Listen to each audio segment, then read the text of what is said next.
Hello students, today we will discuss your next chapter, Silk Road. Silk Road is basically was a network of trade road which connect the east and west for silk trading.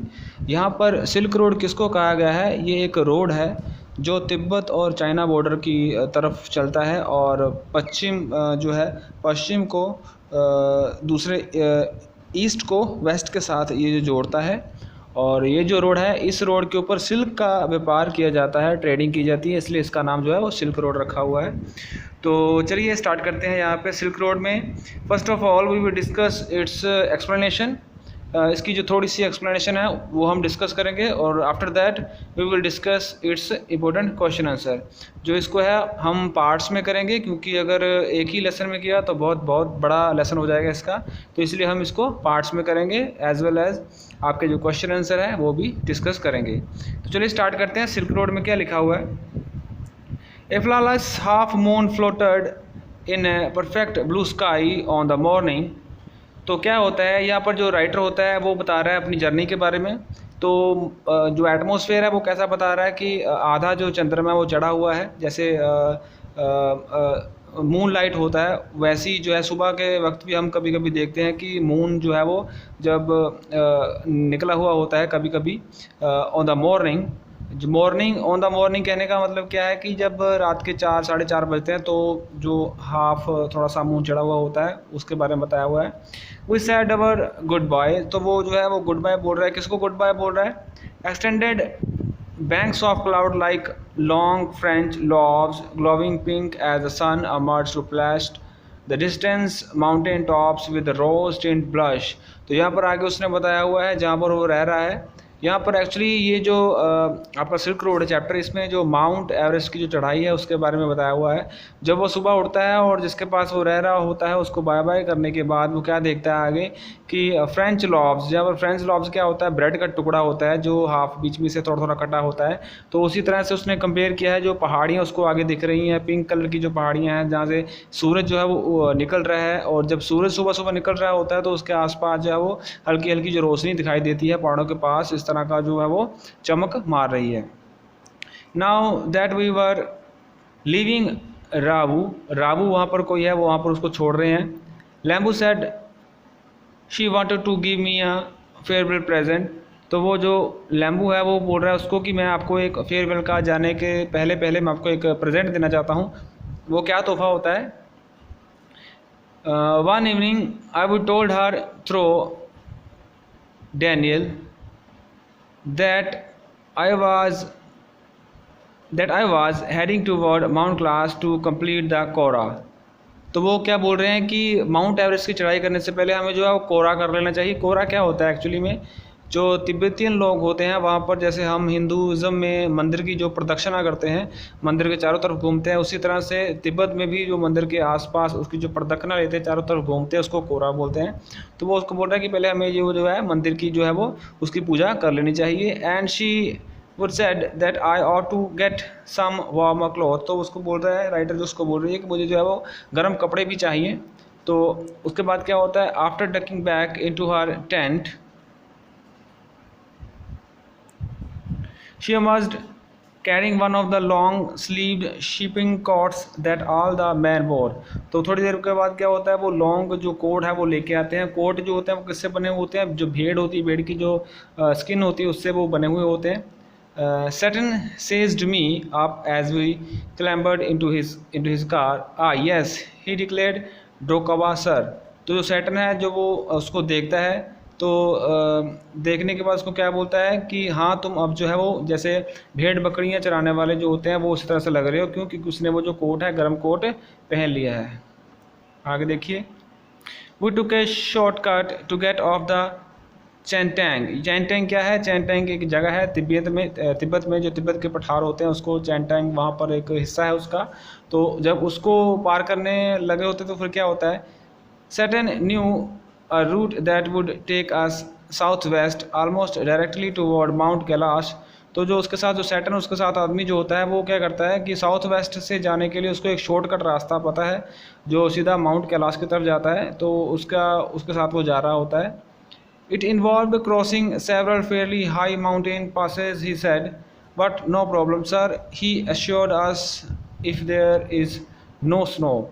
तो वो बोल रहा है कि वहाँ से हम जो है बहुत सारी पहाड़ियों को पार करते हुए जाएंगे, अगर हमें रास्ते में कोई प्रॉब्लम ना हुई, रास्ते में कोई किसी भी तरह की बर्फ़ ना गिरी हुई होगी, तो हम आराम से वहाँ पर पहुँच जाएंगे। What was the likelihood of that I asked, not knowing sir until we get there. तो वो क्या होता है, what was the likelihood of that I asked, तो वो उसको पूछ रहे हैं जो राइटर हैं कि वहाँ से ही जाना क्यों है।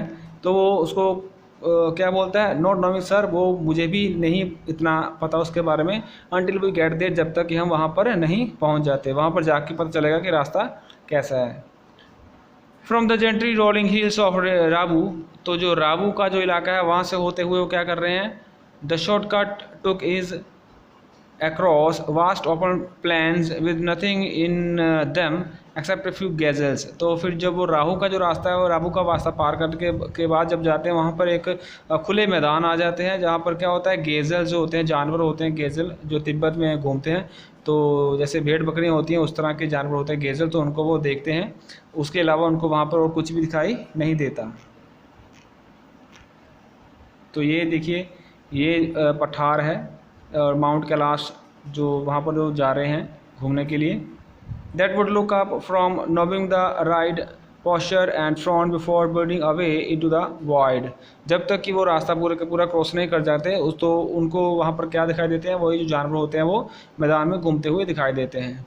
Further on where the plains became more stony than grassy, a great herd of wild ass come into view. और थोड़ी देर दूरी के बाद जाने के बाद क्या होता है, उनको जो रास्ता है वो हरियाली से भरा हुआ ना होकर वो कैसा हो जाता है, वो पहाड़ी इलाका हो जाता है।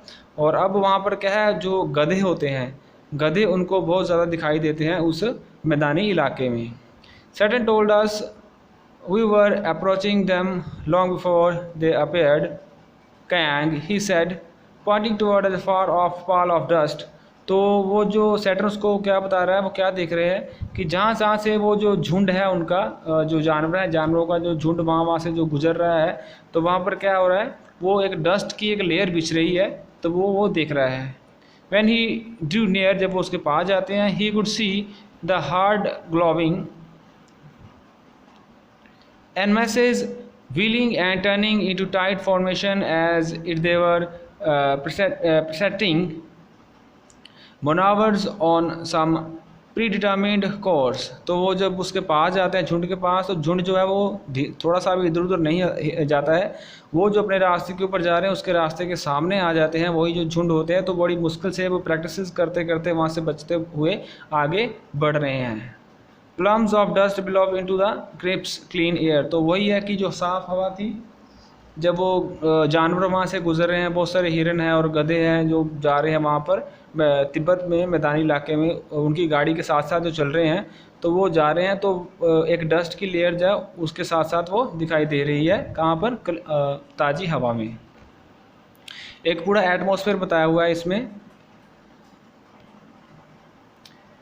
As hills started to push up once more from the rocky wilderness, we passed solitary drop-offs tending their flocks। तो थोड़ी देर के बाद जब वो आगे बढ़ते हैं, तो आगे बढ़ने के बाद क्या होता है, उनको और जो जंगली जानवर है वो दिखाई देते हैं।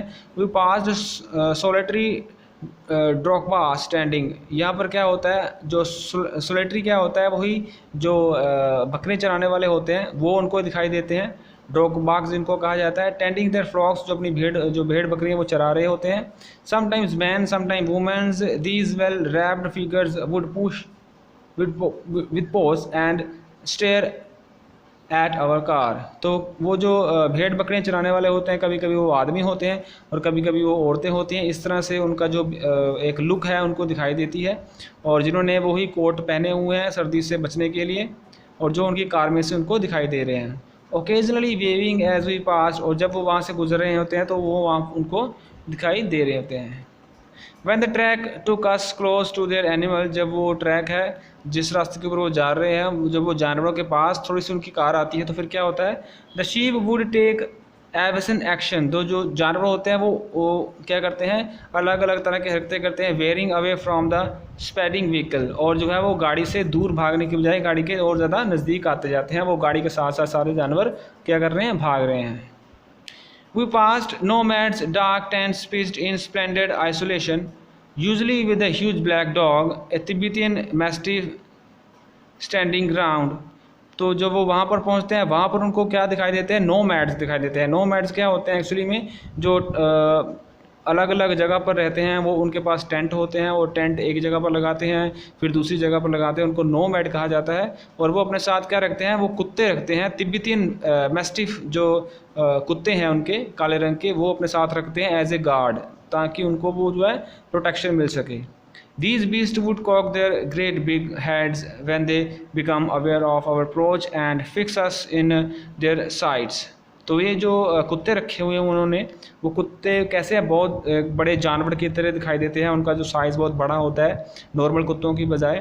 तो वो क्या करते हैं, बहुत ज़्यादा वो जो है हमलावर होते हैं, इसलिए उन्होंने अपने पास उनको रखा हुआ है। As we continue to draw closer, जब वो उनके पास जाते हैं, कुत्तों के पास जाते हैं, they would explode into action spreading directly toward us like a bullet from a gun and nearly as fast। तो जब वो उनके इलाके में चले जाते हैं, तो जो कुत्ते रखे होते हैं वो कुत्ते उनके ऊपर अटैक इस तरह से कर देते हैं जैसे बुलेट जो गोली होती है, जैसे बंदूक से कोई गोली छोड़ी जाती है, उस तरह से उतनी रफ्तार से उनकी तरफ अटैक करने के लिए भागते हैं। These saggy monsters blacker than the darkest night, ये जो काले कुत्ते हैं उनको इस तरह से दिखाई दे रहे हैं कि जैसे काली रात होती है, काली रात से भी ज़्यादा जो उनका जो कलर ब्लैक कलर का है, और बहुत बड़ी बड़ी उनके ऊपर फर चढ़ी हुई है। Usually wore bright red collars and barked ferociously with massive jaws। massive jaws क्या होता है, बड़े बड़े जो उनके दांत होते हैं, बड़े बड़े दांत हैं और बहुत बड़े बड़े उनके कॉलर हैं और बाल हैं। उस तरह का उनका जो है कुत्तों का बताया हुआ है कि उनका फिजिकल जो है वो कैसा है, फिजिकल नेचर के बारे में कुत्तों के बारे में बताया हुआ है जो तिब्बतियन डॉग हैं। They were completely fearless of our vehicles, shooting steering into our path, causing Satan to brake and swerve. तो वो जो कुत्ते हैं उनको बिल्कुल भी डर नहीं लग रहा कि वो गाड़ी के नीचे आ जाएंगे। क्यों? क्योंकि वो गाड़ी के साथ साथ भाग रहे हैं। तो जो सैटन है जो गाड़ी चला रहा है, तो वो क्या कर रहा है, बार बार ब्रेक लगा रहा है, कभी इधर घुमा रहा है, कभी उधर घुमा रहा है अपने रास्ते से उनको बचाने के लिए। तो कुत्ते जो हैं वो उसके पीछे अभी भाग रहे हैं। क्यों? क्योंकि वो जो है राइटर और सैटन उनके इलाके में आ गए हैं। नेक्स्ट देखिए, the dog would make chase for 100 metre और so before ceasing off having seen us off the property. तो जो कुत्ते हैं वो 100 मीटर के जो फासला है वहाँ तक उसके साथ भागते हैं, उनके साथ भागते हैं जब तक कि वो उनकी जो प्रॉपर्टी है, वो जो मेडोव्स थे उनकी प्रॉपर्टी से जब तक वो दूर नहीं हो जाते तब तक वो कुत्ते उनके पीछे भागते रहते हैं।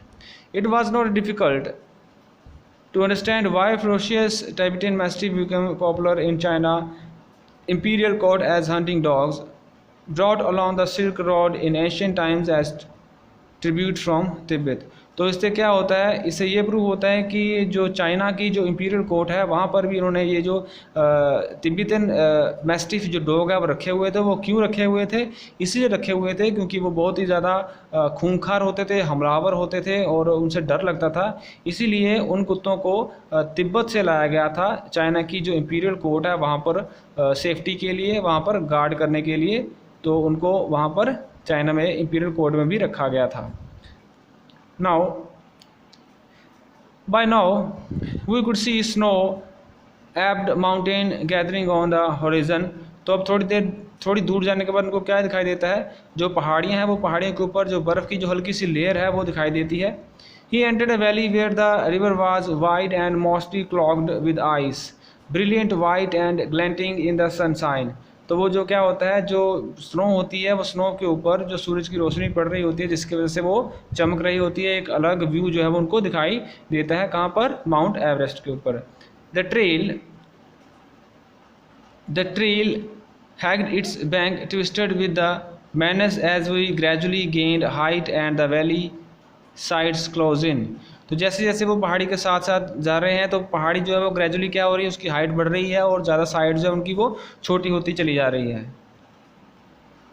द टर्न्स बिकेम शार्पर, अब जो मोड़ हैं वो गाड़ी के ऊपर जा रहे हैं और जो मोड़ है पहाड़ी के बहुत ज़्यादा क्या हो रहे हैं, शार्प हो रहे हैं। एंड द राइड बम्पर, और जो रास्ता है वो बहुत ही उबड़ खाबड़ रास्ता हो गया है। Saturn now in third gear as we continue to climb, जैसे जैसे वो आगे बढ़ रहे हैं अब सैटर्न ने क्या कर लिया है कि गाड़ी का जो गियर है वो तीसरे गियर के ऊपर कर ली है, क्योंकि उसकी जो गाड़ी की रफ्तार है वो बहुत कम कर ली है आगे बढ़ने के लिए। क्यों? क्योंकि वो जो है अब शार्प हो गई है उसकी जो चढ़ाई है।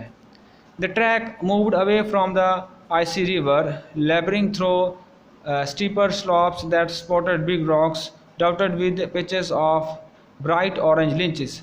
तो यहाँ पर क्या होता है, वो पहाड़ी के साथ साथ जहाँ से वो जा रहे हैं तो पहाड़ी के साथ साथ लिंचिन क्या होते हैं, छोटे छोटे पौधे होते हैं जो पहाड़ी के साथ उसके साथ उगे हुए होते हैं, बहुत ही चिपचिपे होते हैं। तो वो देख रहे हैं, वो उनको ऐसे साथ साथ वो जा रहे हैं। बीनीथ द रॉक्स, जो पहाड़ी के साथ साथ लगे हुए हैं।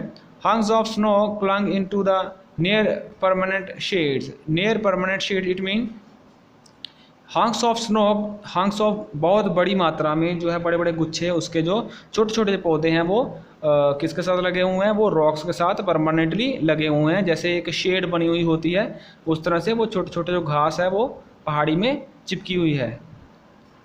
आई felt the pressure building up in my ear, held my nose, snorted and cleared them. तो थोड़ी देर के बाद क्या होता है, उसको जो जब पहाड़ी के ऊपर हाइट के ऊपर चले जाते हैं तो उनको जो प्रेशर ज़्यादा महसूस होना शुरू हो जाता है, उनके कान बंद होने शुरू हो जाते हैं, नाक बंद शुरू हो जाती है, तो वो उसको क्लियर करना चाहते हैं। नेचुरली ऐसा होता ही है, जब हम हाइट के ऊपर जाते हैं तो हमें जो ऑक्सीजन की प्रॉब्लम आती है तो वही उनके साथ हो रहा है। वो struggled round under tight band and set and stopped. तो थोड़ी देर के बाद क्या होता है कि जब रास्ता कोई बहुत ज़्यादा बैंड वाला रास्ता आगे आता है, मोड़ ऐसा आता है, वहाँ पर जाकर सैटर्न जो होता है वो उसको गाड़ी को बंद कर देता है।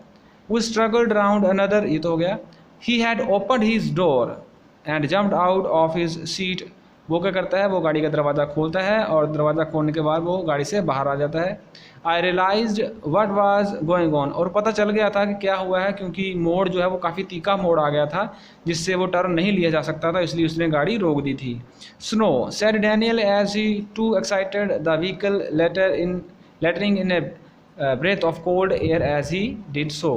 तो जब वो दरवाज़ा खोलते हैं गाड़ी का तो दरवाज़ा खोलते ही बहुत ठंडी हवा का झोंका उनकी गाड़ी में एक आता है। A swath of the white stuff lay across the track in front of us, stretching for maybe 15 meters before it pitted out and the dirt trail repeated। तो यहाँ तक हमें करेंगे as he did so तक, जहाँ पर वो गाड़ी का दरवाज़ा खोलते हैं और बहुत ठंडी हवा का झोंका उसके अंदर आता है। तो नेक्स्ट जो एक्सप्लेनेशन है वो हम अपने नेक्स्ट पार्ट में करेंगे। तो चलिए अब हम बढ़ते हैं आगे इसके जो इंपॉर्टेंट क्वेश्चन के आंसर की तरफ। थोड़े थोड़े इंपॉर्टेंट क्वेश्चन आंसर करेंगे और पार्ट वाइज पार्ट उसको आगे हम बढ़ेंगे। तो चलिए आगे बढ़ते हैं क्वेश्चन आंसर की तरफ। In our first part we will discuss its 3 question only.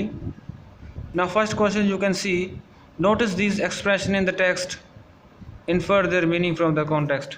जो हमने अभी जो एक्सप्लेनेशन की है उसमें से कुछ वर्ड मीनिंग यहाँ पर दिए हुए हैं। इन वर्ड मीनिंग का जो है डिटेल से एक्सप्लेन करेंगे हम, क्या लिखा हुआ है इनको अच्छी तरह से आपने देखना है। तो देखिए सबसे पहले देखिए डकिंग बैक है, स्वाथ है, कैरी डाउन है, मैन्यूवर है, क्लेम ऑफ रॉक्स है, साल्ट है एंड ब्लॉब्ड है। ये जो जितने भी डिफ़िकल्ट वर्ड है इनके हम मीनिंग नीचे देखेंगे। इससे पहले क्या मीनिंग दिए हुए हैं। डकिंग बैक क्या होता है, quickly going inside and then coming out. Ducking back क्या होता है कि एकदम से नीचे जाना और फिर से वापस आना। फॉर एग्जांपल हम गाड़ी में एकदम से घुसते हैं और फिर से वापस आ जाना, उसको भी हम डकिंग बैक कहते हैं।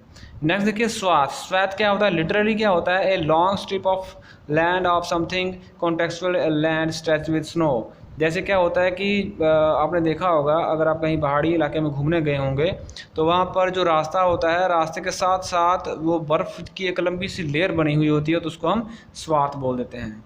जैसे गाड़ियाँ रास्ते के ऊपर से गुजरती हैं तो बीच में से साफ़ होती है और साइड साइड में जो है वो स्नो होती है, उसको स्वाथ बोल देते हैं। नेक्स्ट देखिए थर्ड जो है carry down. Carry down it means naturally word से ही क्लियर हो जाता है, डिसेंडिंग द स्लोप, जो पहाड़ी की जो चोटी है उससे नीचे आना। मैनोवर्स क्या होता है, military exercises involves a large number of soldiers और ships etcetera.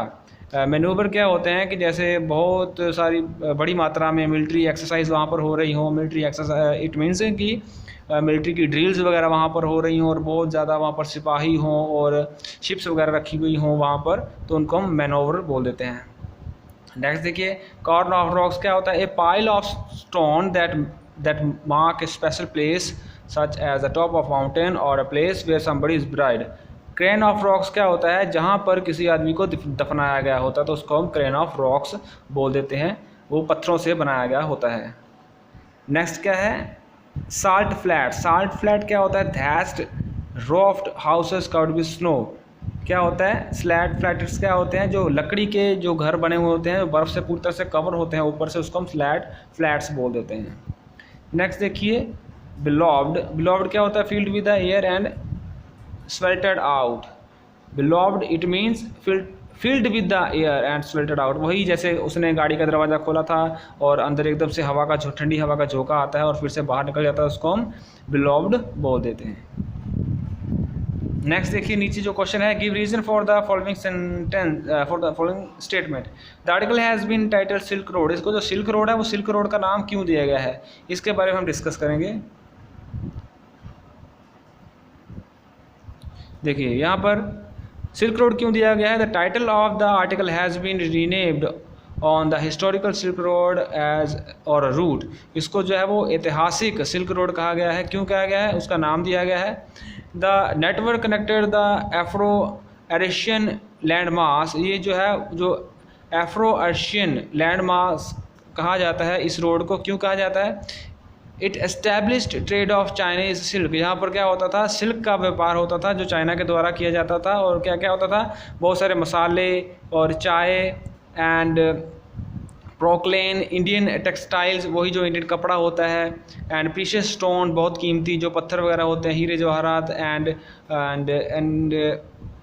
Paper and the Roman empire, gold, silver, fine glassware, wine, carpet and jewels. यहाँ पर क्या होता है कि रोमन एम्पायर में जो सोना चांदी था और शीशे के जो बर्तन होते थे, जो शराब होती थी और कारपेट बिछाने वाले और बहुत कुछ गहने वगैरह जो इस रोड से जाते थे, इसलिए इसका नाम सिल्क रोड पड़ा गया है। बेसिकली द मेन क्या है कि यहाँ पर सिल्क का व्यापार होता था इस रोड से, जो ईस्ट और वेस्ट को आपस में जोड़ता था। The road was named silk road largely because of the silk trade with China. वही लिखा हुआ है कि चाइना के साथ जो वो सिल्क का व्यापार होता था, सिल्क के कपड़े का व्यापार होता था इस रोड से, इसलिए इसका नाम जो है वो सिल्क रोड पड़ा हुआ था। In the chapter the author travels to mount Kailash. यहाँ पर जो राइटर है वो क्या कर रहा है? वो माउंट कैलाश की चढ़ाई के लिए जा रहा है, घूमने के लिए जा रहा है। Exploring the Himalaya belt in Tibet. जो तिब्बत में एक हिमालय की एक कड़ी है, एक बेल्ट है, उसको वो वहाँ पर घूमने के लिए जा रहा है। Since the author explore their region the chapter is title as silk road. इसीलिए यहाँ पर जो राइटर है उसने इस चैप्टर का नाम जो है वो सिल्क रोड, अपने इस आर्टिकल में इसको सिल्क रोड कहा है। नेक्स्ट क्वेश्चन देखिए, सेकंड क्वेश्चन हम करेंगे।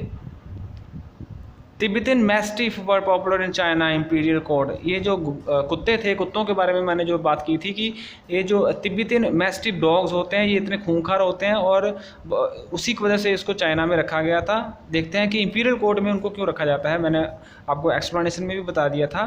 Tibetan mastiff were popular in China imperial court as hunting dog. ये जो कुत्ते होते थे बहुत ही शिकारी प्रवृत्ति के कुत्ते होते थे, इसलिए इनको हंटिंग डॉग भी कहा जाता था, जिसकी वजह से चाइना ने अपनी जो कोर्ट थी, रॉयल कोर्ट थी, वहाँ पर इसको रखा गया था। किनको? कुत्तों को। They were brought along the Silk Road in Asian times as tribute from Tibet. इसलिए इनको जो कुत्ते हैं इनको सिल्क रोड से लाया गया था जो तिब्बत में पड़ता था।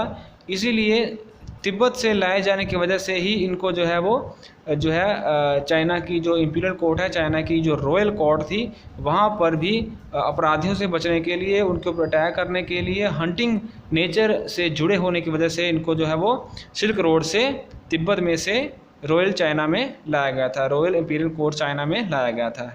They were huge black dog used as watch dogs, ये बहुत ही काले, गहरे काले रंग के कुत्ते होते थे और बहुत ही एक्टिव होते थे। Use as watch dogs, watch dog it mean कि ये जो है शिकारी प्रवृत्ति के कुत्ते थे और एज ए गार्ड वहाँ पर काम करते थे। वॉच डॉग जैसे निगरानी रखना, अपराधियों के ऊपर निगरानी रखने के लिए इनको यूज़ किया जाता था।